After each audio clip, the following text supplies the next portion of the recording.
Hey Tanner, how you Ew. doing? Welcome. Doing well, man. All right, I like it. We're glitching right away. That's how you know. That's how you know it's going to be good. Take that, Oklahoma. Yeah. So you're in Oklahoma right now? I am. I'm back in Oklahoma City. More specifically, it's just south of Oklahoma City. I feel like in every great disaster film, people flee New York to Oklahoma or something like. You know what I mean? That's that's where we come. It turns out we have a lot of tornadoes. Not as many as when I was growing up, but there's always a lot of tornado stories that happen in Moore, Oklahoma.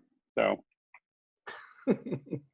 That's cool. It must be totally different from the energy of New York City. But absolutely. yeah, tell me a little bit about. I mean, obviously, I'm saying tell me a little bit about. You and I have been friends for about a year now, Yeah. talking on and off. We never haven't worked together yet, but we just like to bounce ideas off each other and chill and chat. Yeah. Um, but yeah, just let you maybe get a little bit more into your companies, what you do, and your background. I think it's fascinating background. Thanks. Well, my name's Tanner. So I am. I guess the best way to put it is just I feel like I'm a cinematographer, and so I make my living as a freelance cinematographer, freelance filmmaker, a DP, director of photography, and a good portion of my revenue also comes from stock footage.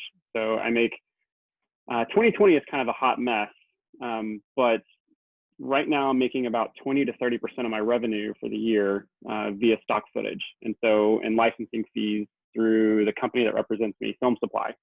I started doing stock footage probably back in like 2010 maybe. I've worked with a couple different stock sites, but since 2015-ish, I've been exclusive with Film Supply. So somewhere in there, 2015, 2016, somewhere in there. Yeah, and I've looked at your stock footage. It has like you said, it has a very I guess the word would be cinematographic. Is it the word, or I think they call it cinematic. I think is cinematic? how they try to approach it. Mm-hmm. It's very cinematic, like compared to when I go on like Video Blocks or Mm-hmm. like Adobe stock. Your stuff is much more cinematic. So I definitely see why you do well on there. I think that's fascinating. I think so. Has this year kind of been has your growth in stock been a product of what's happening this year? Directly attributed to basically live production being shut down. And so like I said, like a typical year, it's been between 10 to 15%. And honestly, too, a lot of the footage that I had shot since moving to New York in late 2018, a lot of that footage was selling as well. And so I don't have the numbers exactly in front of me right now, and I couldn't tell you the exact specifics about what sells right now and what doesn't. I could pull it up. But due to like live productions and commercials having to kind of rely on existing footage, that's really been a growth in like the revenue from my stock footage as people are needing content, and it's there. People can license it out and use it for their productions. Well, yeah, especially like I mean, March there was like a shutdown, right? Like end of March was like shut down on production. April was like probably the worst month. May, people were trying to do things, but still couldn't really. April and May, you really couldn't do much because you really couldn't. First of all, you couldn't have a crew, right? Like really, you couldn't really have a crew. And number two, people are just scared. Like nobody, like even if you could have a crew, nobody really wants to go and join a 15-person, 10-person crew and do some production, right? Sure. And like my experience, personally, I had jobs and stuff lined up for the end of April, some decent sized jobs for me, and early March they all got cut. My last like real kind of before time job, it was like back. Let's see, I'm gonna pull it up real quick. I think it was March 10th.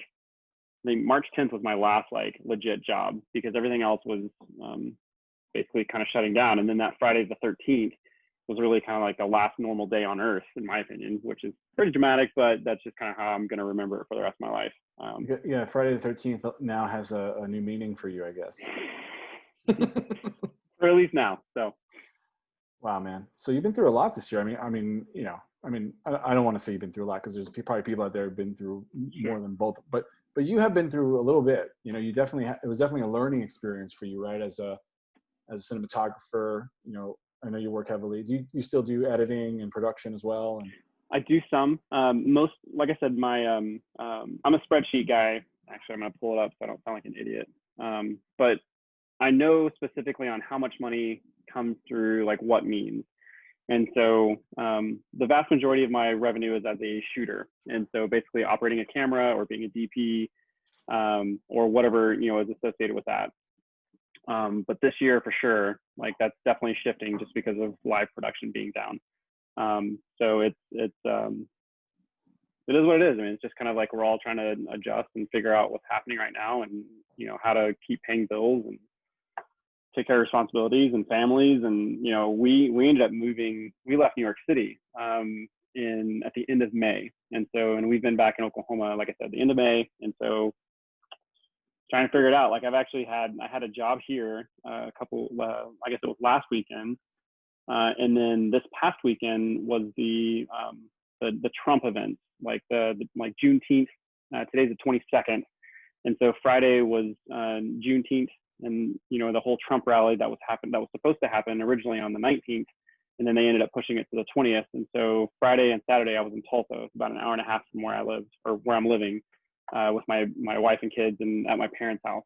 And so that was kind of a nice change of pace to get back behind a camera to even film something like that. Definitely kind of scary to be back around crowds, but I didn't want to not participate in something like that and something that's going to be a historic moment in time, you know, for sure. now, are you, with everything that you noticed with like the stock, like the surge, is that something you're going to start pursuing more of, you think? It depends. A lot of my time is really kind of split between my wife and I have two young boys. So we have one that's about to turn 3, and then we have another one that's 7.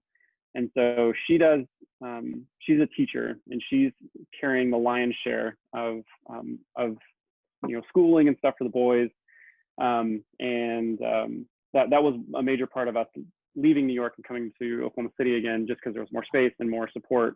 But in terms of kind of like putting more effort and energy into going out after stock, I don't really approach it in like a methodical, like what's happening in the world, how should I approach it, how should I like attack with intention and purpose.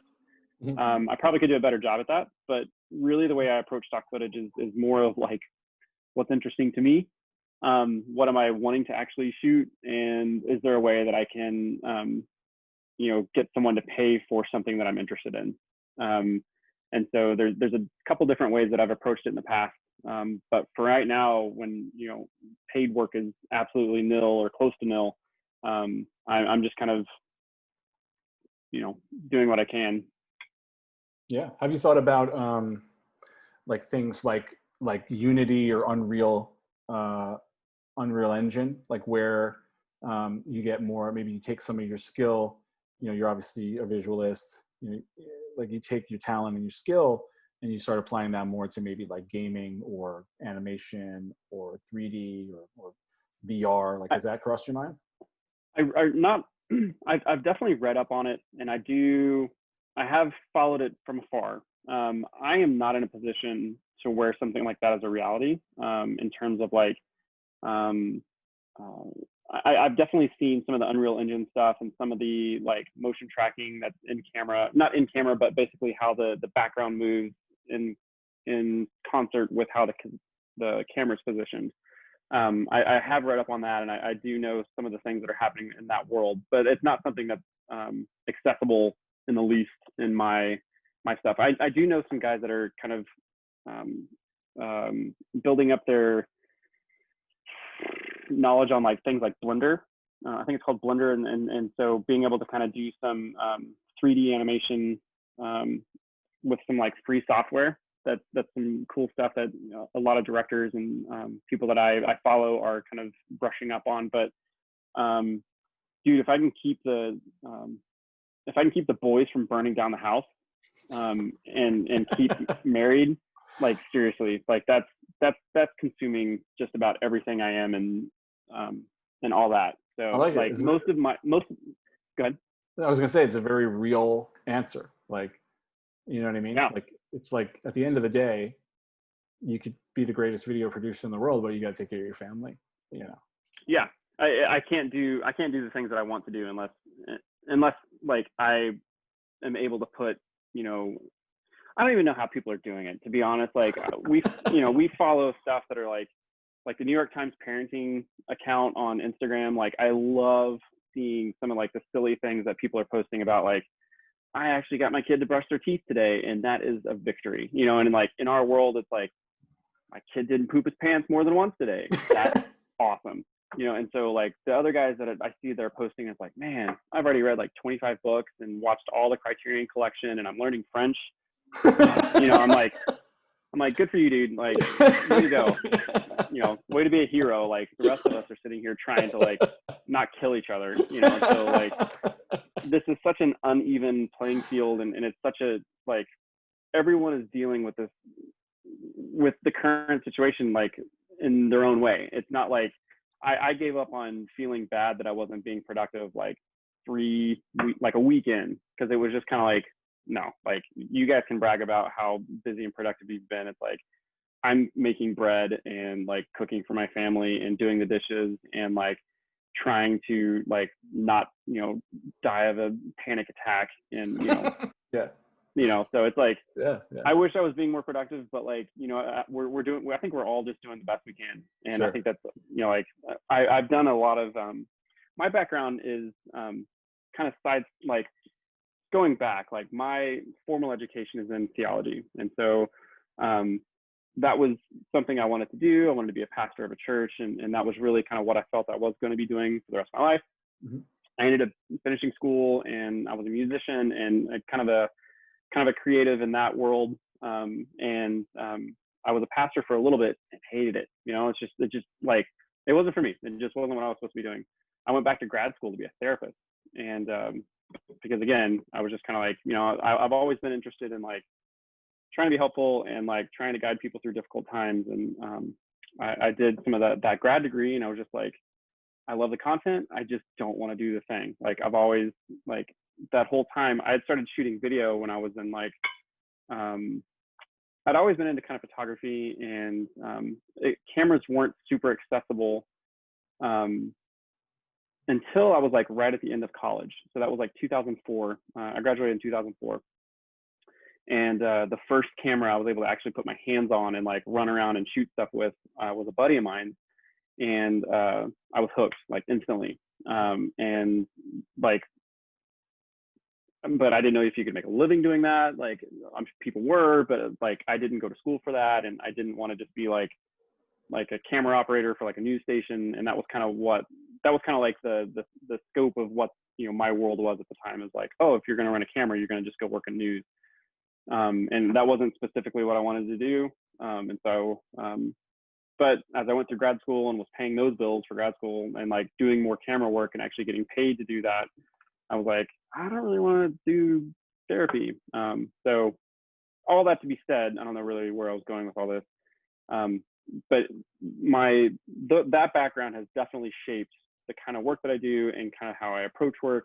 And especially the way that I interact with people and how I choose to tell, you know, certain stories and the opportunities of stories that I get to share. Yeah. Well, I've noticed that from the time that we've known each other, you definitely have leadership qualities. Like, so even though you didn't wind up being a pastor or a therapist or necessarily guiding people through those like turbulent times, like you do have like leadership qualities. But the other thing I noticed about you that was interesting is it seems like you run a smaller team, or maybe even like, sure, like a solopreneur. So I'm almost wondering, like, maybe one day Tanner will lead a team of 10 or 15 or 50, and I'm kind of like, I don't know if that's something you want. I don't know if it's ever going to happen, but I do see leadership quality in you, you know, for sure. And even what you just said is a sure sign of a leader, is like, man, I got to take care of people first. Right. Like you may just be thinking that that's like just about your family. Keep in mind, my wife's not on this call, so she might have another opinion. So, but you know. But just that, like, that thought pattern, like you're going to eat last. You're the guy who will eat last, you know, and you'll feed your family before you. And sure. I think that's a leadership quality. But getting back to what you were saying, it right now is, I think right now for me is a time of like reflection. Like it's not a time of right now of outreach and new beginnings. And I don't feel like it's a spring of the world right now. Sure. I feel like it's a fall or winter. I feel like, we'll emerge next year from things, but right now is a great time to learn about yourself.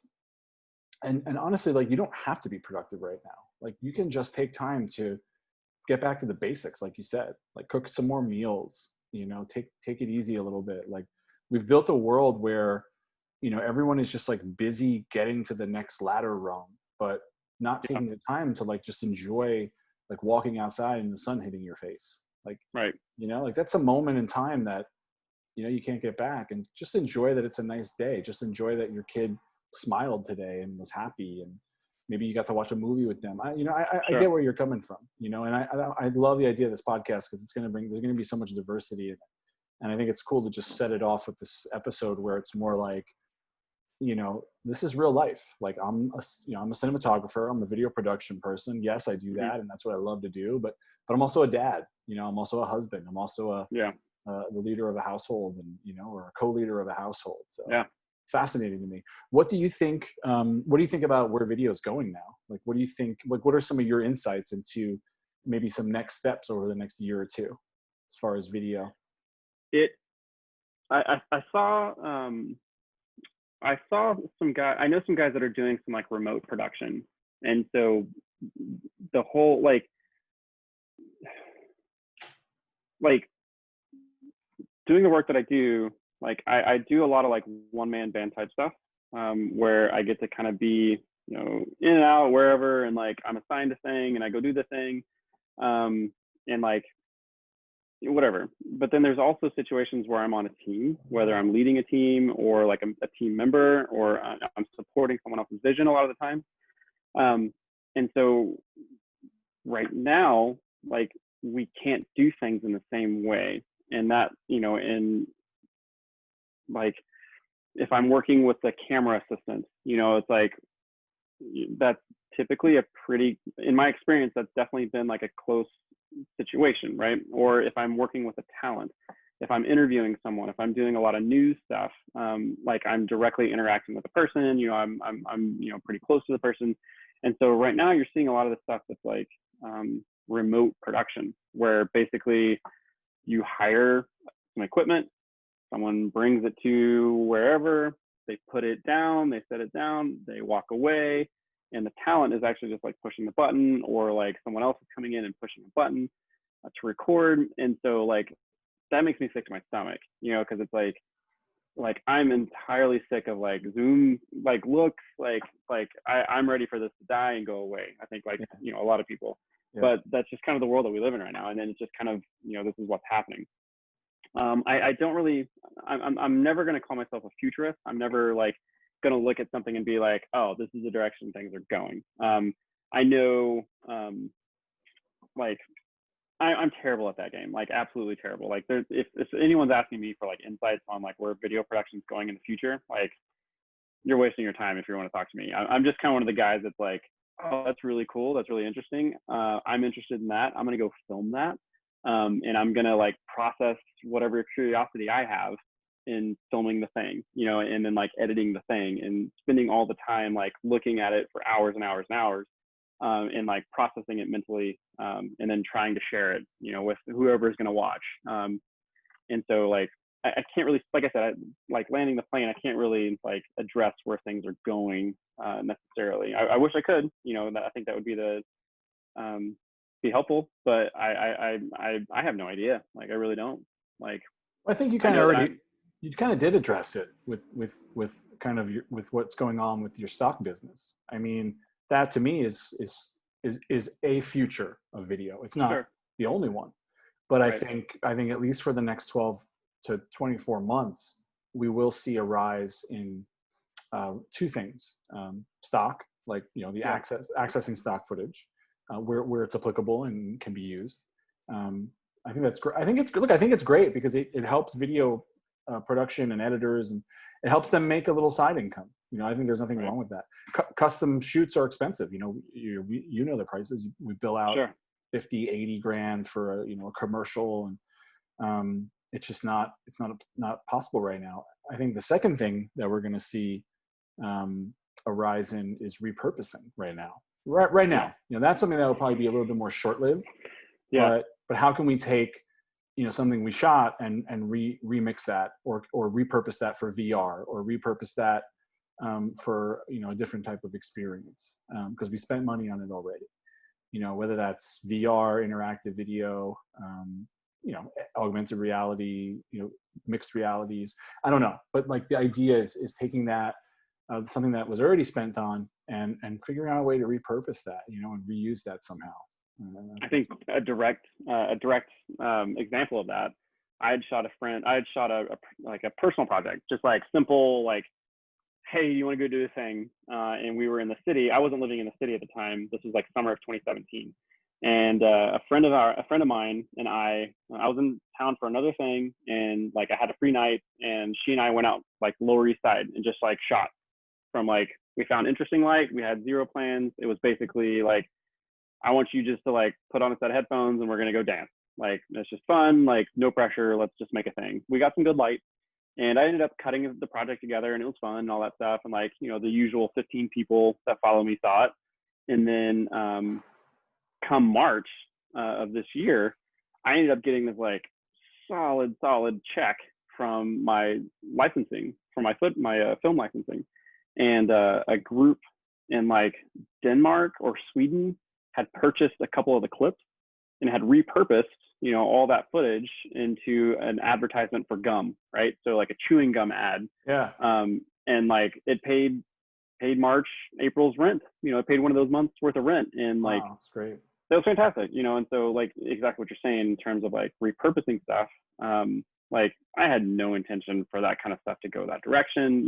Like she got her share of the a cut of the licensing, and that's been, I was able to, I work out a deal sometimes with my talent in terms of like, hey, I can't really pay you up front because I don't have like that kind of cash on hand, or like I haven't dedicated, like I don't have like just like oodles of cash to be like, oh, let's just do this thing and I'm going to pay you up front. What I typically do is just like, I'll cut them in like a percentage of the licensing fee. And so she's definitely made more on it now than she would have had I paid her a flat rate, especially for like a personal project flat rate, not even a commercial rate. Yeah. But just waiting for the next one of those to come. Yeah. Yeah. So that's a perfect example, and this is the way I think in the future, as we move forward with video, I think those are two solid like pathways that I see, is stock growing a little bit, which is nothing wrong with that. Because I think stock also helped. Look, we think of Nike, we think of Adidas, we think of Hulu and these big companies and big, awesome shoots with great lighting and beautiful creative, and we're going to win awards. But I think of the small business. I think of the accountant's office. I think of the lawyers who need a video clip. I think of the car wash or the local pizza place, or I don't know, the local restaurant, and they need video clips too. And they're even worse off than probably the bigger companies because they don't have any idea how to get what they need right now. So I think that's cool, man. So anyway, we'll wrap it up because it's almost probably half an hour. And I like to keep these a little long, but a little short so that people, have something to digest maybe on their lunch break or something. But thanks for joining me. And where can people kind of check you out and follow you and find out more about you? Everything online for me is under Tanner Herriott. So like I got lucky with one of those names that's spelled uniquely, I guess. Yeah. But TannerHerriott.com, TannerHerriott, and that is like Instagram is Tanner Herriott. Like everything is on there. So we'll plug it too. We'll put something on the screen. Aw.